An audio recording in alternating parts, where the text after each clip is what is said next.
We've lost Tammy's sound. Hi. There we go.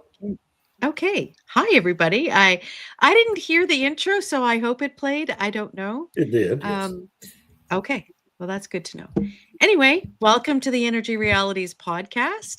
We have our fantastic gang crew here today. We've got David Blackmon in Texas. David, how are you doing? I am just wonderful. It's a beautiful day in Texas. Had a wonderful weekend with the family, and my granddaughter won her volleyball tournament, so everybody's happy. Yay. I was going to ask you if the volleyball tournaments were ongoing. So you answered that one before I even had to ask. So it's great. We also have today Irina Slav, who's in Bulgaria. Irina, how are you today? I'm fine, but we're having a very British weather, and I would like it to end already. I mean, I like rain, but not so much of it, and not for so long. So take your weather back. Thank you. I'm so sorry. Please send it to Texas. We need it. Okay. Oh gosh. That's right. You know, I heard on the news today that Aberdeen in Scotland has had the longest period of time without sun, 20 days without sunshine. Oh my goodness. And they were interviewing people and they were saying, I can't take it anymore. It's dark and rainy. But I'm sure they have solar panels everywhere. I was going to ask about that. Are there many solar panels in Aberdeen? I don't know. But if there are, I feel sorry for them because there's nothing there. And Stu, we have Stu Turley. Are you in Oklahoma or Texas today? I'm still in Oklahoma. I'll be heading that way here this week, I hope. So heading back to Texas where I prefer to be. So we'll see how that goes. So just trying to keep my head down and working, having a lot of fun. Well, that's good. It's always good to, keep working and keep talking and writing about these issues, which are so important. And which brings us to our topic today, which is what the heck is going on with the EV industry? And it looks like we're sliding towards a Chinese monopoly for electric vehicles. And I know there's been a few big announcements in the past little while. I think what motivated the topic today was Stellantis was the latest one, which had a $26 billion write-down, all due to their EV sector. They're selling, I think it's an EV battery facility in Canada to LG for like $100 or something. It's because it's so bad. So, David, let's start with you. Do you see this as being a slide towards Chinese monopoly, and is it appropriate to frame it in this way? Well, I think it's appropriate to frame it that way. I mean, I think it's pretty obvious what's happening at this point. The Western car companies can't compete with China in terms of price and volume, and it appears that only the United States is, at least during the Trump administration, is willing to try to enact trade barriers to protect its domestic industry, which continues to make idiotic decisions in the electric vehicle space, as Ford Motor Company demonstrated over the weekend with the announcement of another mid-size pickup truck electric vehicle, which I'm sure will be a miserable failure. But we've had Stellantis was the latest. Ford wrote down $19.5 billion with more write-downs to come. That's just a starting point. It's not the finish point from their Biden-driven, subsidy-driven investments in the EV sector over the past 5 years. GM announced, what was GM's? It was smaller. It was like 12.5 or something like that. But again, it's just a starting point. There's much more to come. I mean, the carnage is just beginning for these companies. And when you add in Stellantis, they're up to $53 billion combined for the big three car companies in the United States. Stellantis, of course, owns Fiat, but it also owns Chrysler and Dodge here in the United States. And so our integrated car makers can't compete in this market. They've demonstrated it clearly, even with massive subsidies. The subsidies are gone. And yet we've got Jim Farley at Ford introducing a new model. I mean, I just can't wait to see what the write down on that's going to be in 5 years, without the subsidies. China, meanwhile, I mean, go ahead. I would just add that Robert Bryce had a really great post. I think it was yesterday, where he said that the top 7 Western major automakers, it's totaled $114 billion in losses. Yeah. And these are just the initial write downs. Again, these are not final numbers, folks. That's what everyone needs to understand. This is the starting point for these companies. They're just, they're going to try to piecemeal it out over the next couple of years to try to kind of minimize the public perception of their unmitigated failures. And so I don't understand why investors are continuing to support or tolerate these same management teams at these companies. Then you've got all the pure play companies in the United States are either in bankruptcy or have already gone through it, come out the other side being bailed out by Volvo or Toyota or somebody. Tesla, I guess, because of the diversification that Elon Musk has brought to that company, and now we're going to merge it with SpaceX to create this multi-trillion-dollar giant. Tesla will survive, but I'm not sure any other car maker in America is going to survive in the EV market at this point. And then Europe, of course, is already allowing China to come into the country with their BYD cars and other electric cars, and so is Canada now. That I know you'll talk about in a minute. So, I mean, it just seems to me that I don't know how, when your domestic companies can't compete and people want to buy the cars, or a segment of your society wants to buy them, I think governments are going to inevitably let these Chinese companies bring their cars into their markets. In the United States, let's be honest about that. These trade barriers are only going to last as long as a Republican administration lasts in the United States. And that may just be another 3 years. And then we're going to go right back to the insanity here in the United States, too. So, I just think it's inevitable. It's kind of like the rare earth minerals. When your domestic companies can't compete, you end up having China dominate the market. So here we go. Yeah, that's a really great description of the state of play for EVs and the manufacturing troubles and all these different kinds of things. And then I was thinking, this is really a bit of a failure of the executive and the CEOs, because when the governments were coming to them and saying this is going to be the policy, where was the pushback? Where was the PR campaigns that say, know what, we stand with consumers and not statism? And where were they defending free markets and consumer choice and the ability to design as consumers want and whatnot? And it seems that it's sort of like the leaders lacked spine in this case. Irina, what do you think? That's a very good point that you made.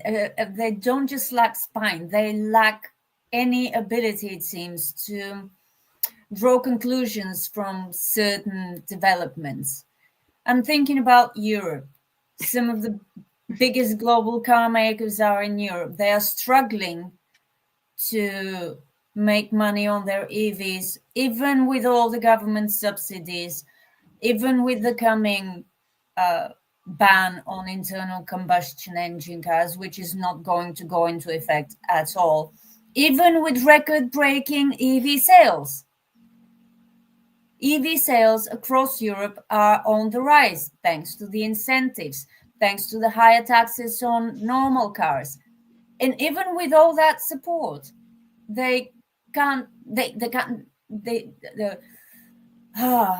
grammar fails me. they're not only unable to compete with the Chinese, they can't make money on their EVs.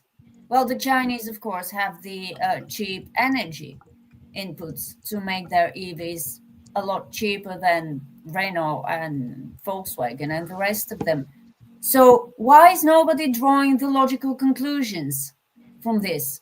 This is what really interests me. Obviously, we have people who are fixated on a transition in transport from internal combustion to electrification, and this is why they are opening the doors to Chinese cars, because it's a question of priorities. Apparently, the bigger priority is saving the transition rather than saving your car manufacturing industry, even though I'm sure they have safeguards to protect the local car makers. But how long can this go on without, the other shoe dropping?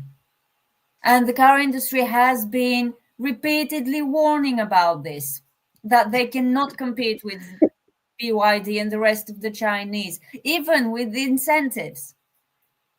Yeah. So I'm Yeah. going to tell you, they just can't Can learn I anything. also, I want to comment about the question with the executives, right? I mean, I singled out Jim Farley earlier at Ford, and he's just kind of run a corporate clown show over there.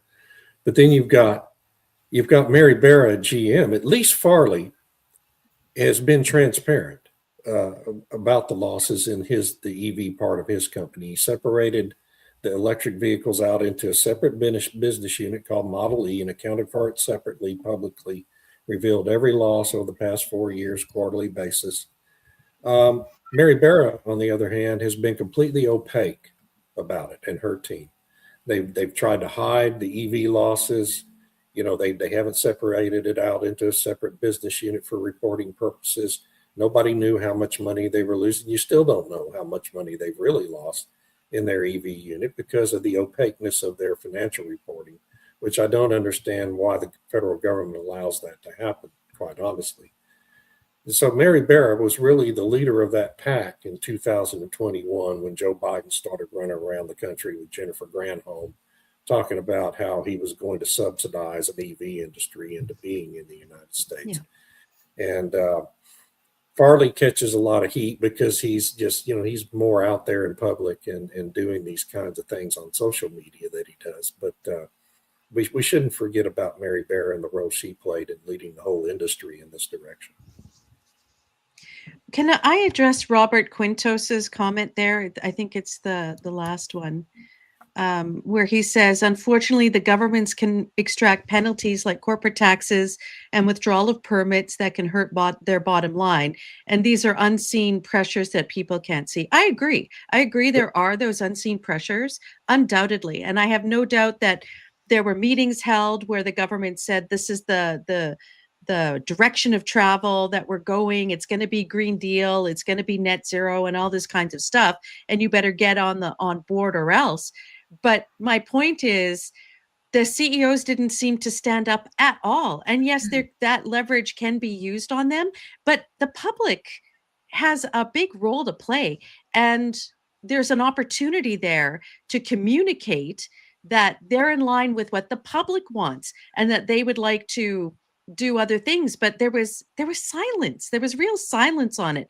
And there is a lot of power in this manufacturing base, and lots of arguments that could have been made on, if we pivot this way, this is really going to impact the larger manufacturing capabilities and for other things, not just for automobiles.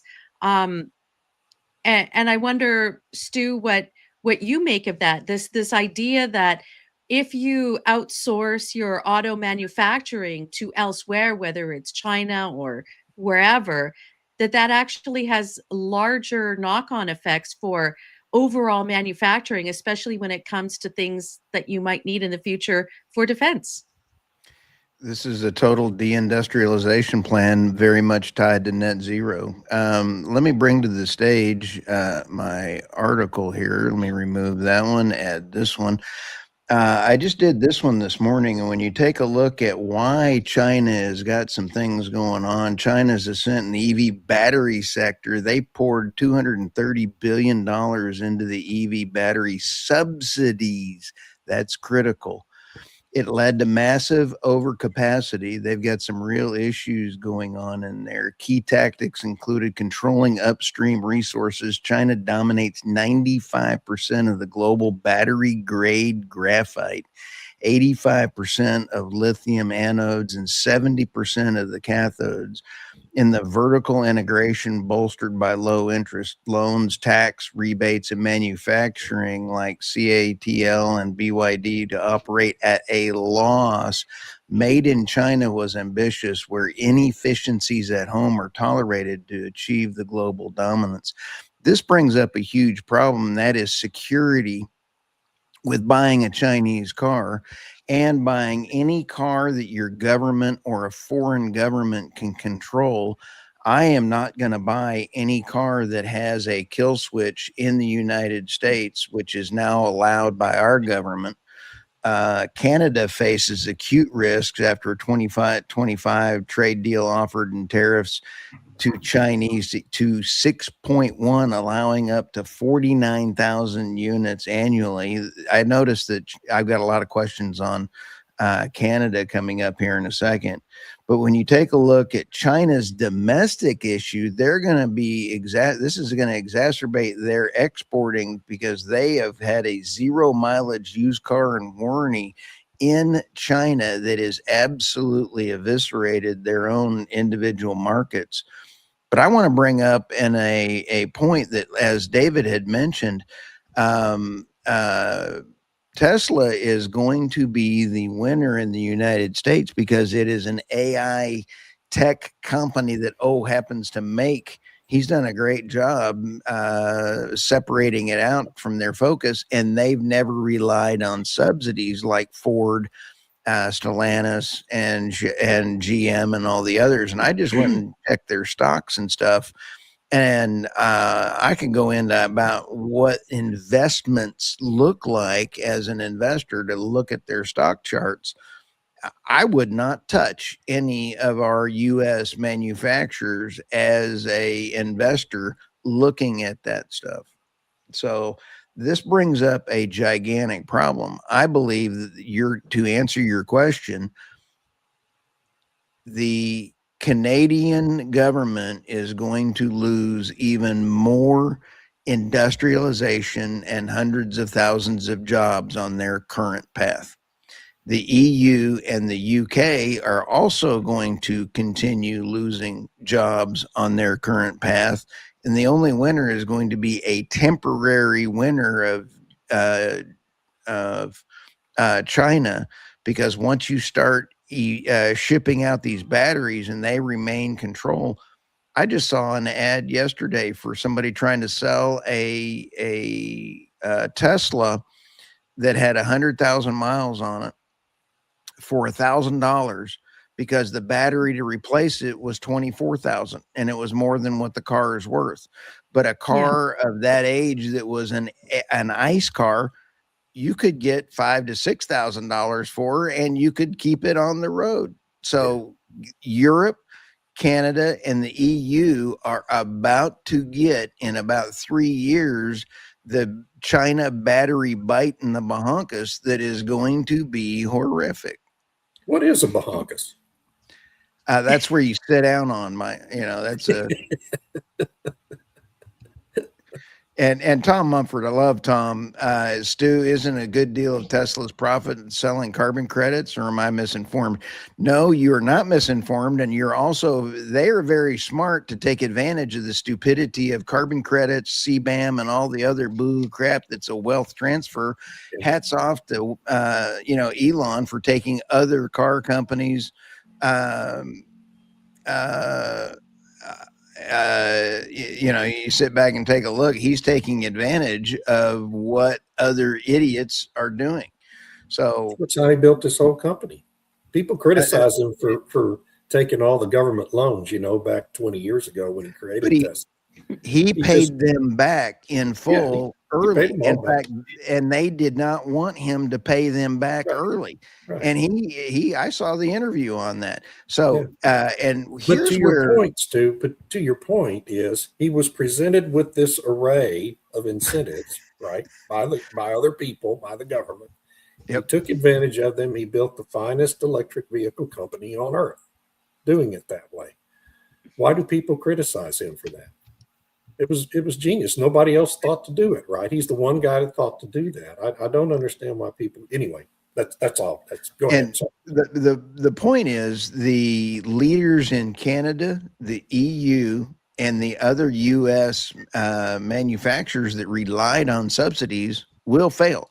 Subsidies will fail. And then the biggest subsidy feeder of them all is China. And China is going to dominate for a few years. But the gotcha is the batteries. Tesla just created their lithium plant in Texas. We have Exxon and Chevron going into the smackover and creating our own lithium factories as well. So you have oil and gas companies getting into the play, and they're going to beat the system without subsidies. Subsidies is the key. And China is on the threshold of bringing the lemmings of China, of the UK, the EU, and Canada with them down that rabbit hole. Okay. You're I hope right. that I mean, made everybody's life miserable. Oh, well, with the battery and the supply chains and everything, and it does take time in order to build those up, but you have to ask yourself, so what percentage of EVs and whatnot will be within the North American market that it's worthwhile to make these investments. And then, as you mentioned, the European CBAM comes in, and if you want to export into these other markets, then you have to take into account all of these different emissions and whatnot. Can I address one of Brian Zinchuk's comments here? He said where the EV canola tariffs were killing the largest cash crop. Well, actually, I'm looking at the Saskatchewan dashboard, and there was 12 million metric tons of canola last year, but 18.2 million tons of wheat. So yes, it was number 2 in terms of how much was produced by farmers, but it wasn't number 1, it was wheat. And still, I mean, you have to think about, if farmers know that China has these tariffs, then they have to make the appropriate decisions of what to seed. It's not the government telling them what will and will not be seeded. I mean, they'll have to take those these developments into account. I feel bad. I know farmers who were stuck with these tariffs, but the alternative is that you now are turning over your key manufacturing of automobiles to China. And you know, at some point you have to, there's a trade-off there. Farmers are free to make other decisions. It's crappy. Maybe the federal government could have helped in another way besides removing doing this exchange, which isn't even guaranteed for. Yeah, it's a moneymaker, but there's alternatives there. And you know, you could do there. I'm not going to get into the whole farming thing, but there are alternatives. Maybe the government could be providing a subsidy to farmers the way they do to automakers. So instead of pushing China to lift tariffs, that they used as leverage. And you know, honestly, the Canadian farmers fell for that tactic. It was clear leverage in order to get a toehold into the North American market. This is not a good thing for Canada. It's not a good thing for North America. And I just want to comment a little bit on Mark Carney announced last week a new auto manufacturing policy. And they had an EV mandate in Canada whereby X year you had to have a certain percent of EV sales every year until eventually it was 0. So he said, oh, well, that's a bad idea. What we're going to do instead is we're going to change the emission rules of vehicles. So basically, it'll be like California and the EU, where they just put these totally unachievable targets for what the emissions are for an internal combustion engine, which will basically tell people there's no cars to buy. So the only thing left in town is the EV.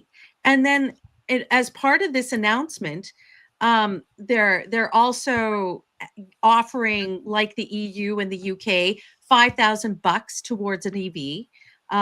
And there's no limit to how much the price of the vehicle if it's made in Canada. And you can do all this other stuff. And then they're going to spend more money again on an EV charging network that they've been talking about forever. I don't know how many they actually built.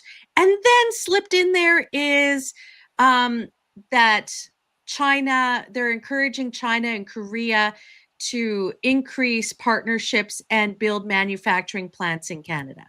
So, talk about a foothold. China will have a foothold in Canada to be producing their vehicles for operation in Canada, and potentially, of course, what they want is it to go into the United States. So we'll see what sort of madness happens from that. But Irina, does anybody else find it ironic that Mark Carney just took what was the Biden agenda and adopted it in Canada on electric vehicles? The emissions requirements, the heavy incentives. It's just cut and paste from the Obama years. It's crazy. Thought this guy was a smart originally Canada had the UK model where it was specific percentage targets. Like this year in the UK, 33% of all new vehicles are mandated to be EVs. 33%. And if they don't meet that requirement, the manufacturer gets charged like a significant amount of money for each point that they're off. So Canada's like, well, maybe we'll just do like the EU and California or whatever, and have these emission standards instead, because that'll give choice. It'll give choice because there'll be nothing else available. So with respect to the Green Deal and the EU limits, Irina, what do you see happening? I mean, Porsche made an announcement saying they're not going to be all EV like they thought, that they're going to come back and do an internal combustion engine because that's what the market wants. What do you make of these developments? Well, they've been doing the same to everything else. Let's remove choice by making the functional, the workable alternative too expensive for people. It's the same with EVs, it's the same with power generation. But Aslan Palatkar had he had a couple of really good comments, but the last one about EVs needing a stable grid. How are they going to do this? How exactly? Let's talk about Europe. They're building wind and solar. They're charging coal power plant operators for their emissions, and they want a stable grid. Plus, they have to build all this charging infrastructure. It's not happening, is it? And now in Germany, I hear there's a draft law that will make wind and solar developers pay to get connected to the grid, which will further slow down the rollout of even more wind and solar. And storage, because apparently there are lots of battery storage developers who are eager to get connected to the grid. And there's just too many of them. So yeah, what I see, what you were saying about Canada is standard practice of the net zero crowd. Let's make the alternative too expensive. Yeah. Let's make it as unaffordable as possible to make people buy the products we want them to buy. And still EVs are a minor part of all cars in Europe. And people are driving their cars for longer periods of time, for more years, because they don't want to get an EV. So that strategy is clearly not working. So why is Canada trying to do the same thing? Why is the EU doubling down on this? It's a rhetorical question, of course. Yes. But a good rhetorical question, because we ask it all the time. It's like, why? Yeah. It's not working. And it's like the sudden epiphany of the auto manufacturers. Well, we were producing something the people didn't want. Oh, you Amazing. Think? Like, yeah. Well, didn't some car maker or other in the UK threaten they would leave because of these fines they will be facing if they don't sell 33% EVs of their total sales? Yeah. What is their alternative? Stay and get fleeced again and again because you can't sell enough EVs because people don't want to buy them. But that Yeah, 'cause Volkswagen that threatened that, I don't remember. I remember the I don't story know. about one of them threatening to do that, but I can't remember which company it was. Well, they're closing factories, so there's that. Yeah. Oh, there was it wasn't that they weren't being sold, it was too expensive. So they were retooling the mini factory in Oxford, and it was going to be producing just EVs for the UK market. And then they decided it was too unprofitable. The electricity prices were too high, energy prices were too high, and they were going to close it down and shift that production to China and then re-export them back to the UK. Then there was like this huge kerfuffle, and then the government made some promises, and then I don't know what happened. The factory's still going, so I'm not sure what happened in the end. The news cycle seems to follow the big, oh my gosh, and then there's no follow-up, so I'm not sure what happened afterwards. Is a That's very kerfluffle, unprofessional. is a kerfluffle something related to a Farfelugen wind blackout? I'm not sure. What's a Dunkelflaute. kerfluffle? Dunkelflaute? Oh, thank you. Yeah, what's a kerfluffle? Kerfuffle is just when there's like a bit of chaos or whatever. Oh, okay. And then a Narfelfluken is a what? Dunkelflaute? When you don't have any wind. Thank you. When Okay, there's got it. when it's calm, when it's becalmed. Yes. Yeah, Norway just had that, and I wrote a couple articles on that. You can't buy that kind of entertainment with their wind system failing, and they've got 2 weeks with no wind. Nice. Yeah, Just and now 2 weeks? Canada. Sorry, Just 2 weeks? 2 weeks. Yeah. Canada's deciding it's going to do full-on offshore wind on the East Coast, and they're trying to recruit China to be co-investors in what they call Wind West. And one of the announcements was that they're going to create a whole new wind turbine supply chain in Canada. And I'm not really sure with what and how that's going to work. It sounds But, like, yeah, I mean, Carney seems to be trying to turn his country into a wholly owned subsidy of China at this point. Yep. I mean, every Yeah, deal he announces has China in there somewhere. It's wow. He I and know, Governor I know. Newsom have the same plan. Yeah. Well, what's funny is the UK had a meeting in China, and I read the news releases, and it was all the same language that Carney was using about strategic partnerships and all this kind of thing. And then there was an article on Substack, I think it was yesterday, where they were talking to different European diplomats who said that now the EU is considering that America is an adversary and China is a good partner. So this is the sort of, when we talk about the EV car crash as being, this sort of slippery slope towards Chinese dominance, that's just the tip of the iceberg. It's like, if you start to have these strategic partnerships with China for chemicals, which a lot of German chemical companies left Germany because of the high energy prices, went to China. You have the UK that's importing steel circuitously from China through Japan and elsewhere into the UK. So if the China's providing all this stuff, is that really a good partner? Because they're swapping. If you think you're too dependent on America, aren't you swapping one dependence for another? Well, ask the European Union about their gas dependence. But I have to say, well, you do remember back in the autumn of 2022 when US LNG really started flowing and everyone was happy. Well, we don't care about winter. There will be enough LNG from America. They're our friends. They're a reliable partner. I am actually quoting. They use the word reliable a lot. Few months later, wait, this is too expensive. Yeah. You're profiteering. Some French guy, was it Macron or one of his then cabinet? I don't remember. He said, American LNG producers are profiteering off Europe. Really? No, they have a product. There's enough for export. Hello. Hey, look at that pretty So cat. beautiful. But the EU has been really smart about EVs in China. I just realized that because the EU will be importing EVs, cheap EVs from China, and it will also be importing cheap labor from India.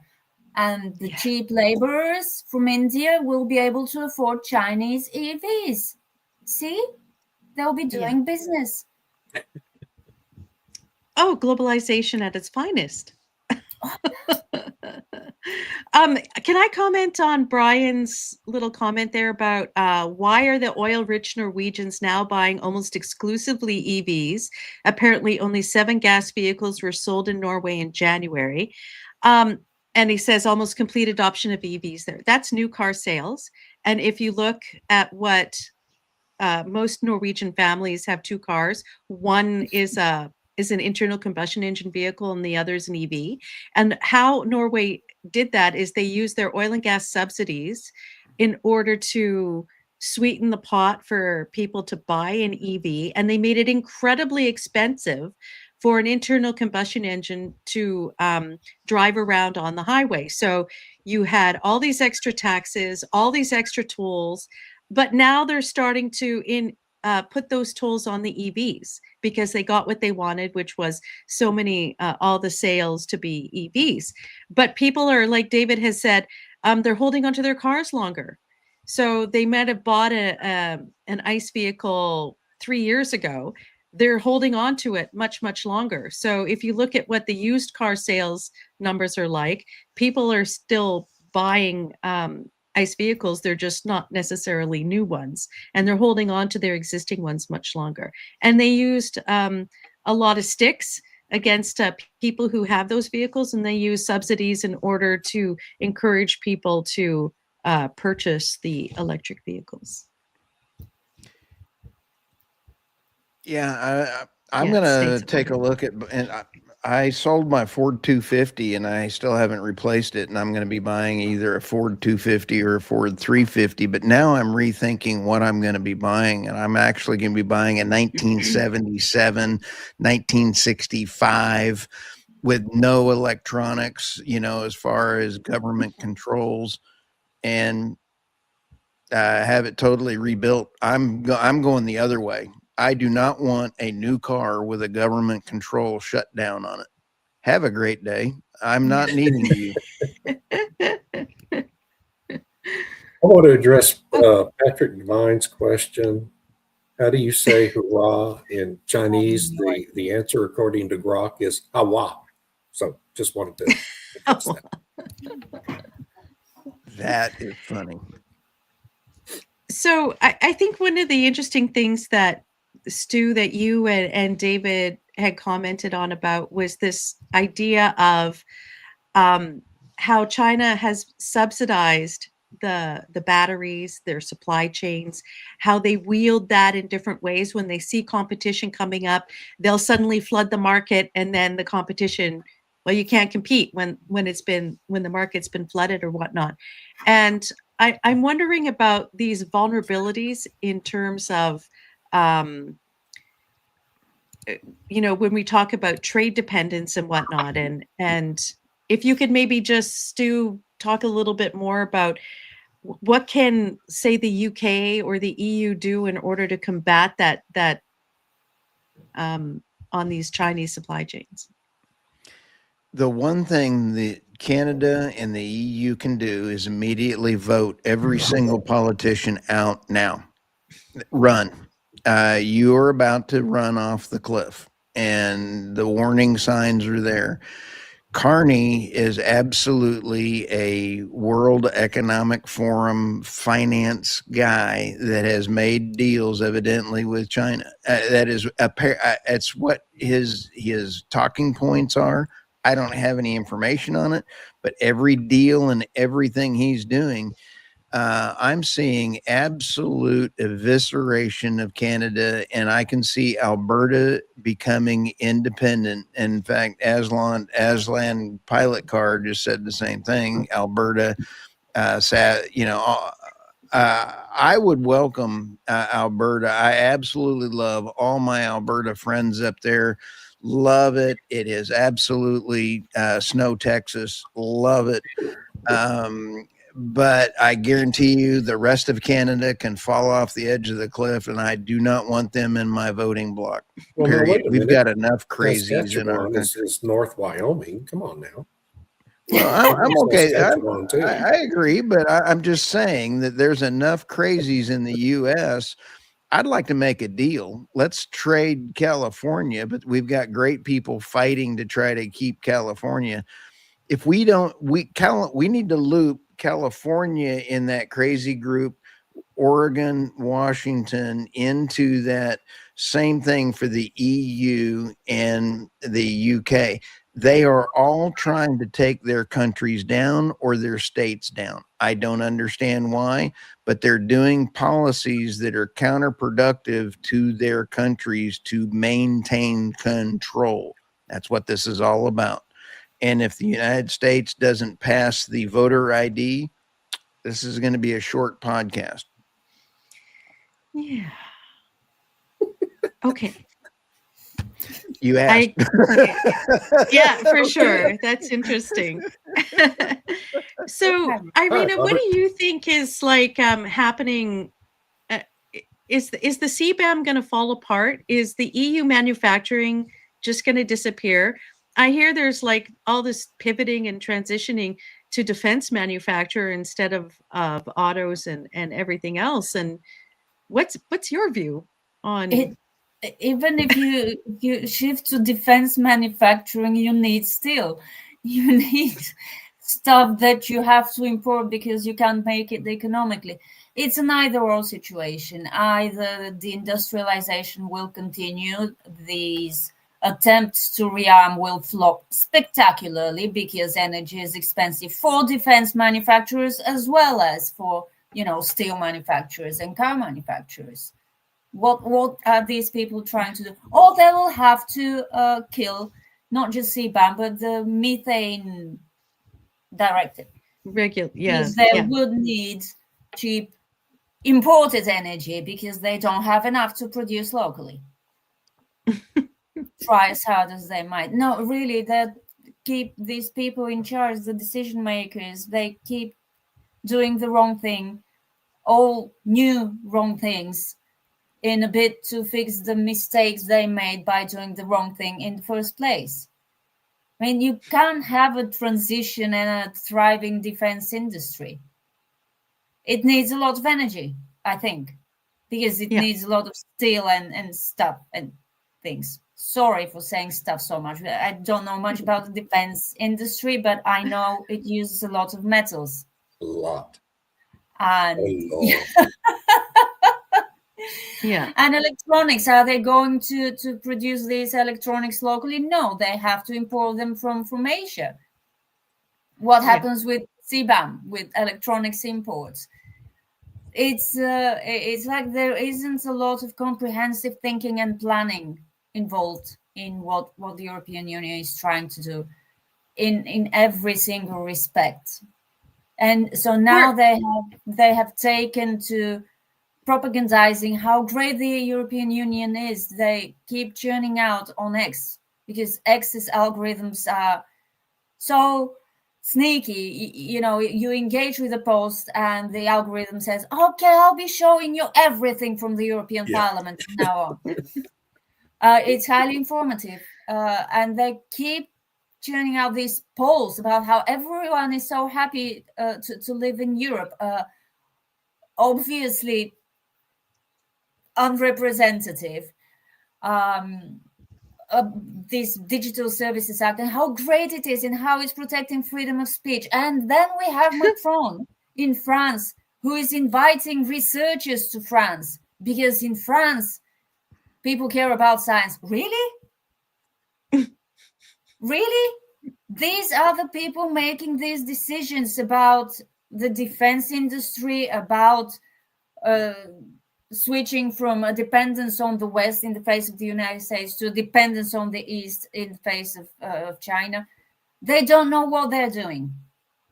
Clearly, they do not know what they're doing.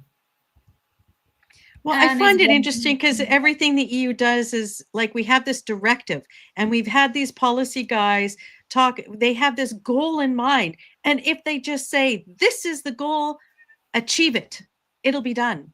Instead of thinking, is that goal even no, and they achievable? keep doing conflicting things, paradoxical things. Like they want cheap energy and they have the methane regulation. Yeah. These are mutually exclusive, very, very literally.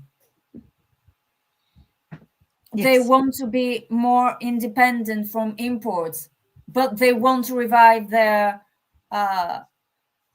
military industry. How are you going to do it? Yeah, the Yeah. list goes on. It's really a disaster. Can we talk about Francis Moore's comment up there, because it's scaring the hell out of me? What? This is everything in the UK is in a state of flux. Starmer is finished. A few leadership contenders. They're all very scary. MSM are not forecasting Miliband, the scariest of all. EVs. Not or now. So the what scares the hell out of me in all that is the mention of Ed Miliband potentially being a choice to succeed Starmer. Is there really any? And he's saying, he says, Francis says, he typed MSM are not forecasting Miliband, but I think he probably meant to type they are now forecasting Miliband as the scariest of all. Because I saw I don't, X this morning. yeah, I don't think he's, contenders. yeah. You don't think he's a serious contender for it? I mean, think of the carnage that would create with that lunatic. I mean, Starmer in charge. is a communist, but at least he's fairly sane. Miliband is a complete lunatic. I mean, he's just a lunatic. He's a doormat. Starmer. Yeah. No, now you're being too harsh. He's a Muppet. Come on, he's one biscuit shy of a Muppet. I'm telling you, Miss Piggy's a lunatic too. So, I mean, telling me he's a Muppet doesn't change anything. So disrespectful for all of us. Yes, I am. So sorry. Hey, Just tell the truth. they've earned it. Look, Cookie Monster's a Muppet. He's crazy. Oh my gosh, Lammy. Ugh, he'd be terrible. Oh my gosh. I know, this is the thing. They're all bad. And if you think about what do they stand for, what have been their policy positions, it would make it even worse than the UK already is. The one thing that we're sitting here chewing the fat on, and that we're leaving out the Donroe doctrine. The bull in the China cabinet in this geopolitical EV conversation is President Trump. Yeah. And that one is going to be very entertaining. This comment is very scary. This goes back to your scary. Yes. This is very scary. Obviously he does. Mm-hmm. Yes, I think that's absolutely true. I think that Muppets like Ed Miliband are absolutely capable of destroying the world. And when you take a look at China, is got you have to do the math and say, do they really have 1 billion people? I mean, the math does not math up. If they've only been allowed one child in all these years, I don't know. They keep all their records secret. And if you, policy a while ago. Do what? They dropped that policy quite a while ago. Right, but the number of years ago that they dropped it still wouldn't add up to the number of population that they say, and there's still all these empty cities around China. The bottom line is, Irina, we don't know the numbers coming out of China because they control the numbers. So what I'm just trying to say is that net zero policies from the UK, Canada, and the EU are going to be affected by the Donroe doctrine. And President Trump is going to make sure that China is not involved in the North North American hemisphere. It is going. Well, I don't know what the implications are then for Canada, because they're really courting that Chinese involvement.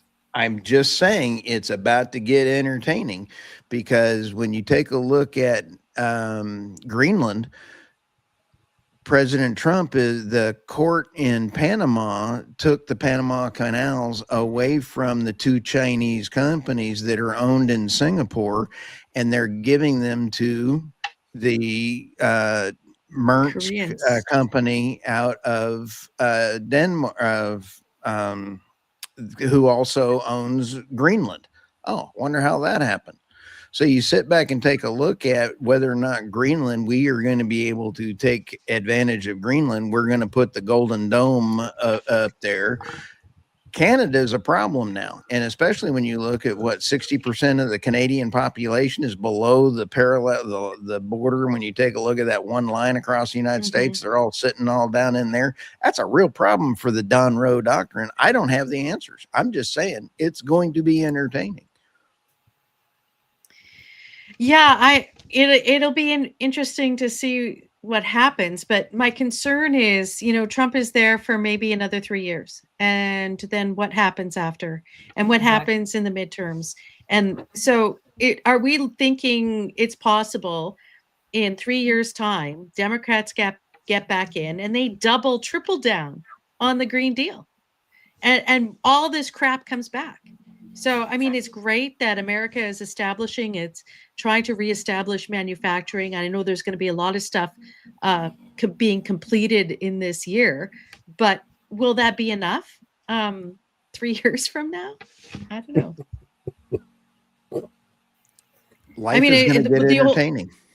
The only reason why this EV situation, I think, has become more predominant and more openly talked about is because of what the American policies have been with Trump.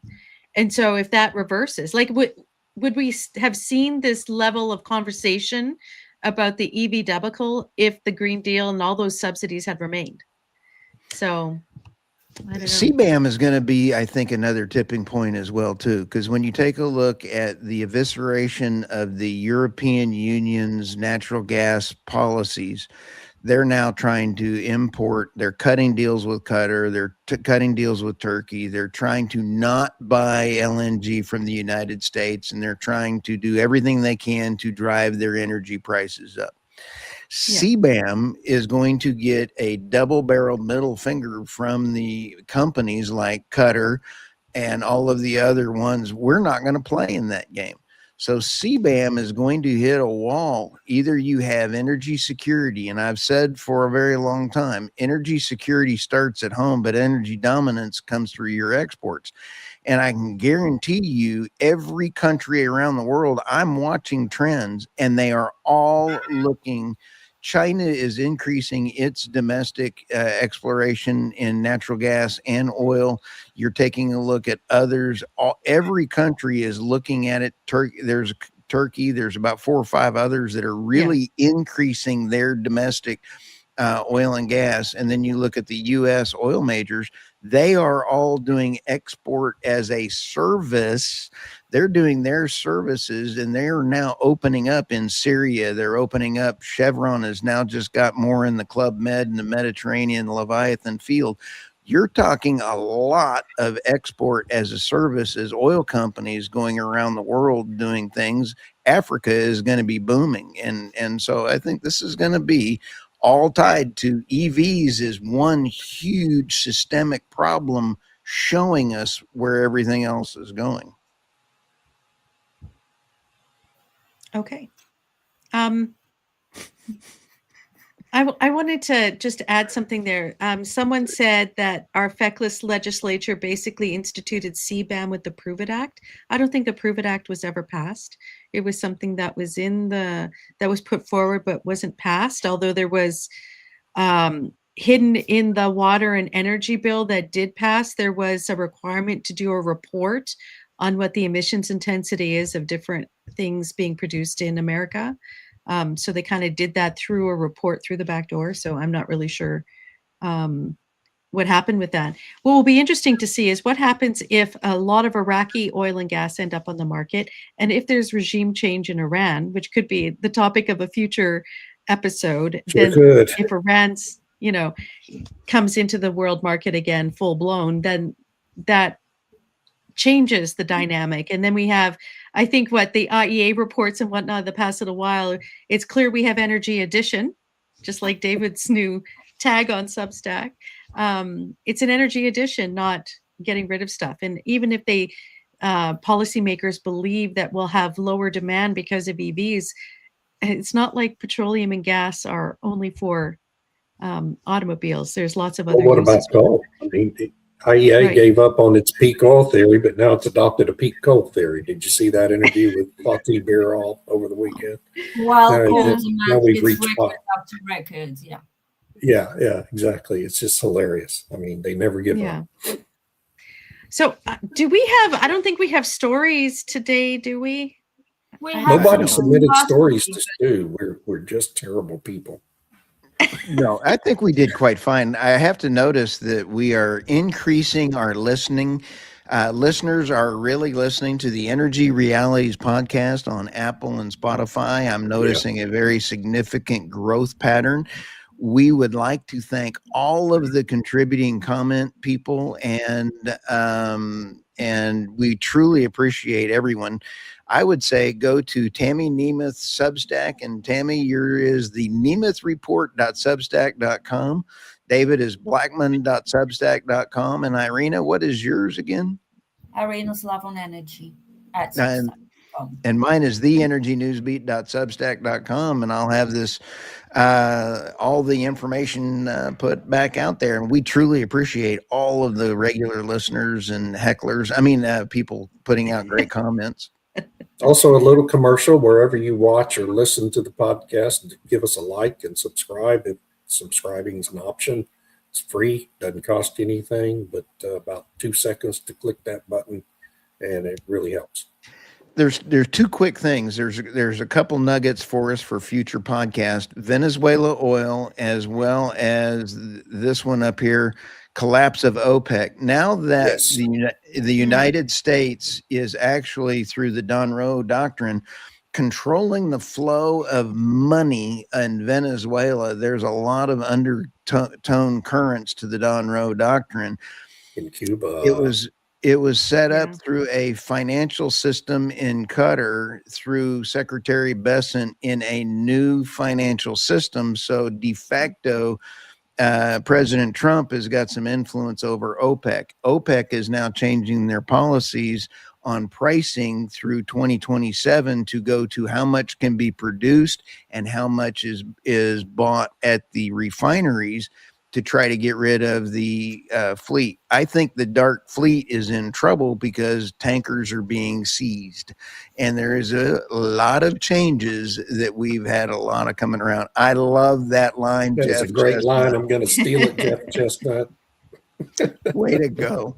But I think the great thing about the future is if you take away 20% of the oil that could go through the Strait of Hormuz, if there is a disruption, Iran seized 2 tankers and everybody went, I don't understand this. It is normally we'd see a $20 spike in oil.